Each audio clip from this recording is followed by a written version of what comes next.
Over 80% of you watching are not subscribed, so make sure if you haven't already to subscribe to the channel, that way you'll never miss an upload. A workhorse for airlines, flying strong for over 30 years and manufactured for over 40 years, that is the Boeing 767.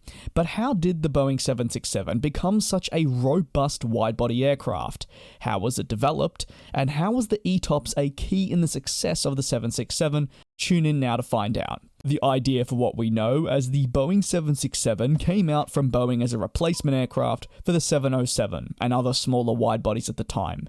Initially called the 7X7, it was conceived as a short takeoff and landing aircraft for short-haul flights, but after adverse reactions from airlines, it was refined into a mid-sized plane with a 2 or 3 engine configuration, with the 2 engines eventually being chosen as the economics and reliability of twin-engine planes increased. The 767 features industry advancements such as a high bypass turbofan, a brand new cockpit system at the time, aerodynamic improvements, and others, which can also be found on the other plane Boeing was developing at the time, the 7N7, which actually, as we know today, as the Boeing 757. The 767, though, was eventually launched on July the 14th, 1978, with United Airlines, who placed an order for 30 of the 767-200s, with the first delivery coming on August 19th, 1982. The delivery of the Dash 300, though, was late, in 1986 to Japan Airlines. Meanwhile, we saw the Dash 300ER delivered to American Airlines in early 1988. And finally, one could argue quite late, the Dash 400 entered service with Continental Airlines in September 2000, the year I was born. The Boeing 767 made history, being the first wide-body to have a 2-crew cockpit, with United Airlines until 1981 and Ansett Australia being the exception, having a 3-crew cockpit. The aircraft also featured very special ray tube colour displays, which did eliminate the position of the flight engineer. Before the introduction of the 767, though, airlines were flying across the Atlantic using the 747, McDonnell Douglas DC-10, the TriStar, or other trijet or quadjet planes available at the time. There was no place for a twinjet to do an oceanic crossing, as they were restricted up to 60 minutes away from their diversion airport.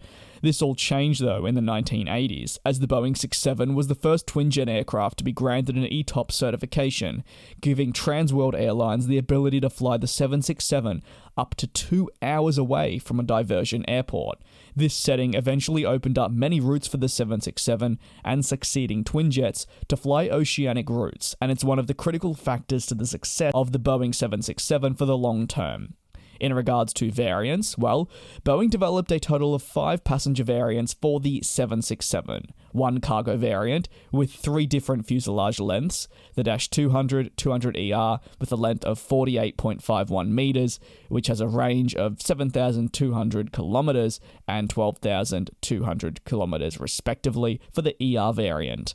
We saw the 767 300 and 300ER with a length of 54.94 meters and a range of 7,200 kilometers and then 11,070 respectively, and the longer 767-400ER with a length of 61.37 meters and a range of 10,415 kilometers. The most popular variant, though, was the Dash 300ER with 583 units delivered. Boeing initially offered a different set of variants, namely the 767-100, which was not developed and something we'll be looking at discussing here on the channel. This was due to the capacity being similar to the 757. There were also a host of different variants explored, but they were eventually turned into the 777. The Boeing 767 gained many customers with 1,373 orders and 1,259 of them being delivered to airlines. The largest passenger airline customers included Delta, All Nippon Airways, American, and United, with Delta and United being the only 2 airlines operating every 767 passenger variant. As of a bit of a fun fact for you, major airline cargo customers do include FedEx and UPS, but as we come to an end of this calendar year, being 2022, your main significant users do still include Delta, United, and those freighter operators. The outlook for the 767, though, unfortunately, is slim. Passenger airlines are retiring them in exchange for newer aircraft, which naturally are offering carriers better fuel efficiency, with the 787 Dreamliner being the most popular Boeing 767 replacement. However, some airlines will continue to operate the passenger version of the 767.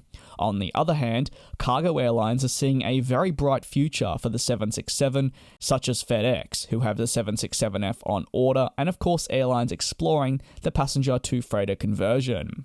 To conclude, the Boeing 767 is one of Boeing's most potent products, a versatile aircraft that revolutionized air travel over big oceans, a great passenger and cargo plane that is seeing a longer life than other aircraft thanks to its cargo abilities. But how the aircraft will adapt to the current environment is something to watch for. If you have any thoughts or very fond memories of the Boeing 767, make sure to let us know down below in the comments. Your support is greatly appreciated. Thanks for watching this video here on GlobeTrotting, and we will see you next time.